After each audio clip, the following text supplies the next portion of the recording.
Alright, it's hot and it's dry.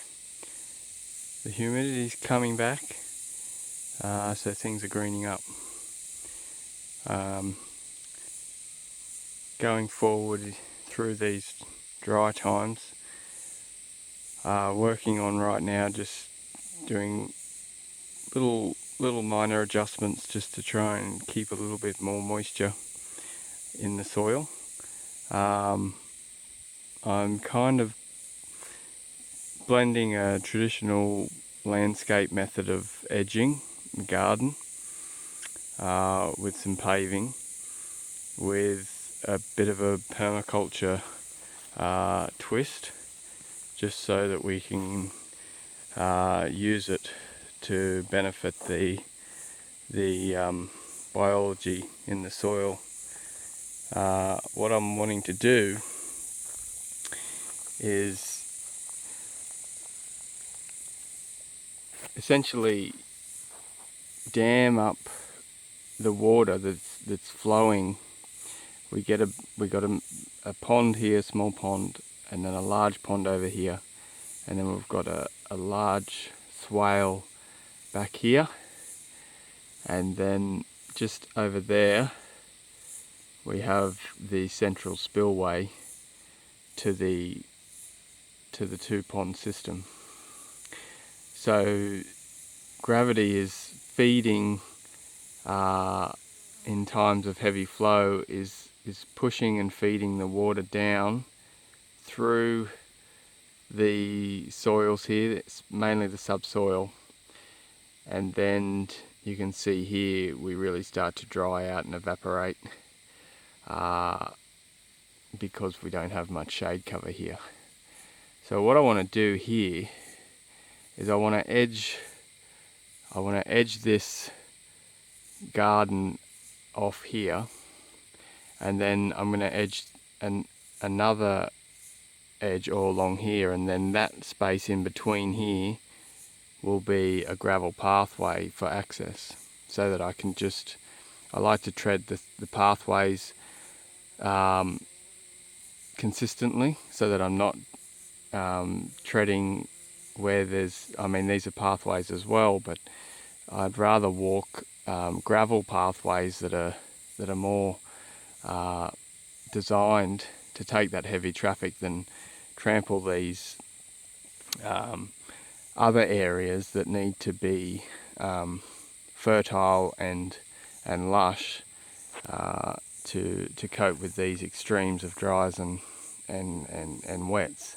So what I'm hoping, and I think this will be the case, because as I've dug down here, I finished this trench yesterday, and as I dug down, it looks dry now, but when I dug down yesterday, it was dry on the surface, but 4 or 5 inches under it, the soil was very damp.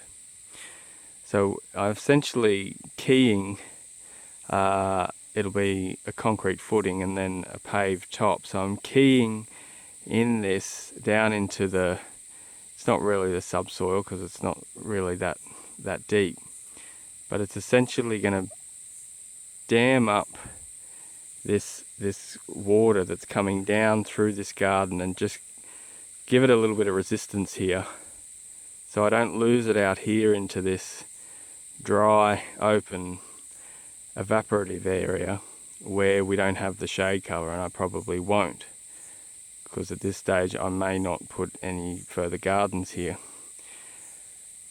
So rather than go around and edge the whole garden, I only want to edge this bottom side, because I want to essentially dam that wicking water that's being sucked down. I want to dam it here, for want of a better word. So that way there's no resistance. There's no resistance here on the back, because this is where the water's flowing. So we get this large spread of water and moisture through gravity, pushing it, working its way downhill, and then I just want it to settle here. I just want it to settle here and then as it settles, these plants will take up that moisture. It just gives the water time to slow down, dam it up a little bit so that the plants can take up the moisture. That's all I'm really doing. So this is all unedged, so water can gravity feed down through here, through the garden, and then hit that edge and just hold up for a bit.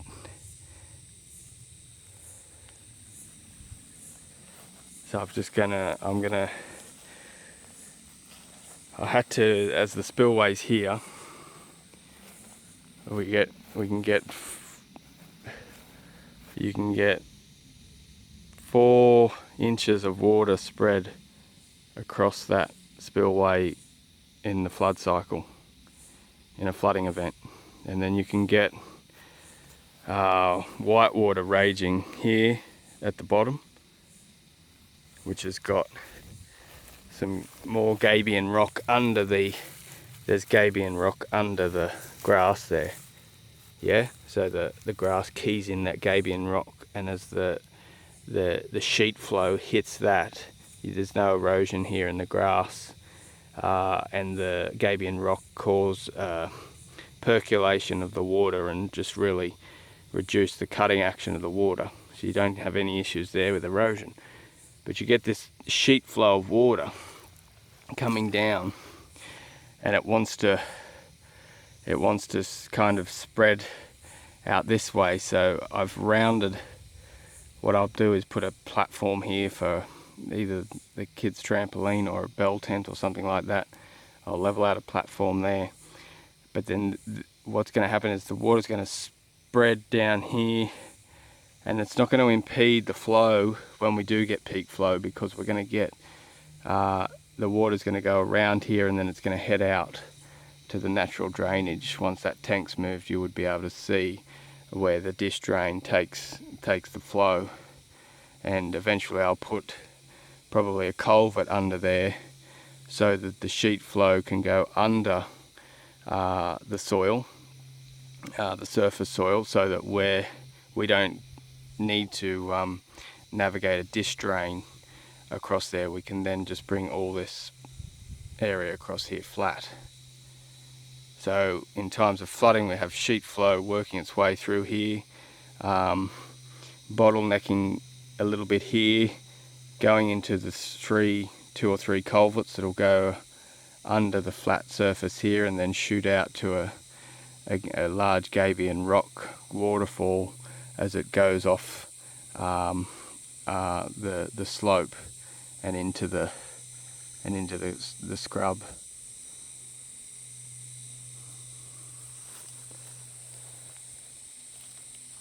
So that footing there will direct the flow, so the flow will come down, permeate through that garden, and then the heavy flow will be passively moved around and then out here. And then essentially the effect that you get is this effect. These are going to have some large water tanks placed on them, but this is all you're basically doing, is just laying down a concrete footing, and then in this case I've bricked it up to get level over the area of 2 tanks.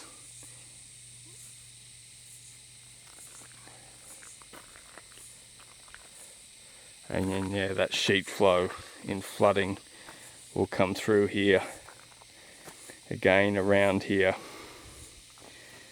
through this dish drain here, and then down through the scrub down there.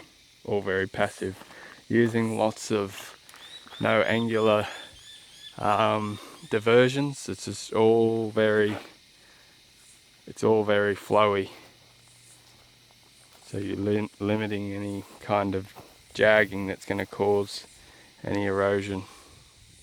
Same here, just following the contour line so that when that pathway goes in, it's all level and on contour. thought I'd share that with you anyway.